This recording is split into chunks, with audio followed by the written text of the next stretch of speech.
Hello, this is Chef John from foodwishes.com with falafel. That's right, falafel is one of those rare foods, like french fries and pizza, that pretty much everybody loves. In fact, when I meet someone that doesn't like falafel, I have to admit I'm a little suspicious. I mean, what's not to like about this crispy, deep-fried chickpea fritter? And while I don't think there's much danger in this video putting your friendly, local neighborhood falafel stand out of business, this really did come out quite well, and I think you're going to be surprised how easy it is. So let's go ahead and get started with the star of the show, garbanzo beans, also known as chickpeas, or as my family called them growing up, chichi beans. And for the amount I'm making, I'm going to use 1 generous cup of dried garbanzo beans. And check them out, they have a very cool appearance. They look like little shriveled up, let's say, brains.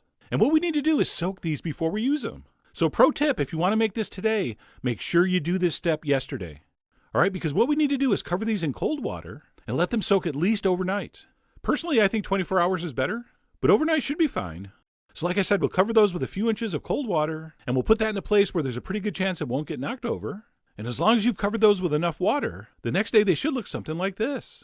And then what we'll do at this point is drain those very, very well before we transfer that into our food processor and add the rest of the ingredients. All right, a blender will work sort of okay. And yes, you can make this by hand by crushing or chopping, but that's going to take significantly longer. So try to find a food processor. I guarantee one of your married friends has one. Just borrow it for a day.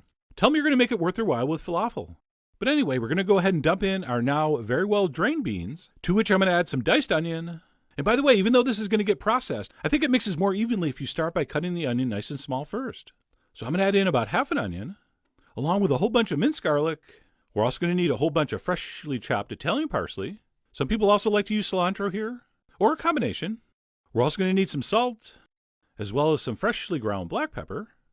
We're also going to throw in a spoon of ground cumin, or cumin, as I believe it's supposed to be pronounced, as well as a little bit of ground coriander. And then we're going to shock the world by putting in a little pinch of cayenne, as well as a small touch of baking soda. No, not powder, baking soda, and a spoon of flour. Just a little, not too much. Okay, one of the big decisions with a falafel mix is, do you want it more bready or more beany? And I prefer beany. So personally, I don't want to put too much flour here. And then last but not least, we're going to squeeze in a little bit of lemon juice. And that's pretty much it. And do you need to give it a mix like this before you process it? Probably not. I'm not sure why I did that, but it's too late now. But anyway, once all your ingredients are together, we're simply going to process this, pulsing on and off to start, of course. And what we want to end up with here is something that's pretty finely ground, but not a puree. All right, we don't want to liquefy this or turn it into a really fine paste. And with something like this, it's always a great idea about halfway through to take a little break, take off the lid, take a spatula, kind of scrape everything down off the sides, give it a little mix, in case there are any large rogue chunks refusing to get mixed in. So I did that and recommend you do the same thing. And we'll continue to blitz that until, like I said, we have a very finely ground mixture. And instead of trying to think of a very clever way to describe it, let me just show you. This is what I think you want. All right, very finely ground, but not pasty. So we don't want to go too far, but it does have to be ground fine enough to hold a shape, because we're going to form these into balls and or other shapes soon. So that's looking good. And at this point, we can transfer that to a bowl and kind of press it and pack it down.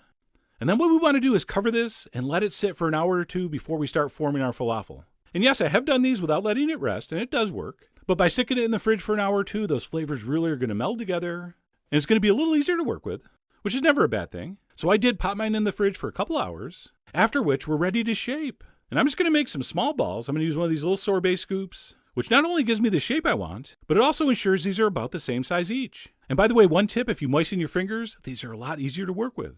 In fact, there's an old saying in the falafel industry, damp hands make smooth balls. And it really is true. All right, so we're going to form our falafel into the shape of our choice, and at that point, they're ready to fry.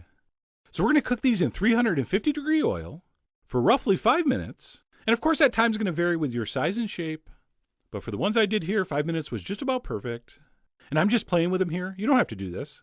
I was just bored, so I gave them a stir, but like I said, we're going to cook those for about 5 minutes, at which point they should look like this, beautifully browned and crispy on the outside. Oh yeah, those look done. So we'll transfer those onto a rack to cool for a minute, and we'll take a bite so you can see that gorgeous inside. Look at that beautiful color. And right here you can get a real good look at that texture inside. It shouldn't be too wet, it shouldn't be too dry. It should have the texture of falafel. And as you saw in our last video, I served these with some tahini sauce as a dip, which is just a very simple and very beautiful way to serve them.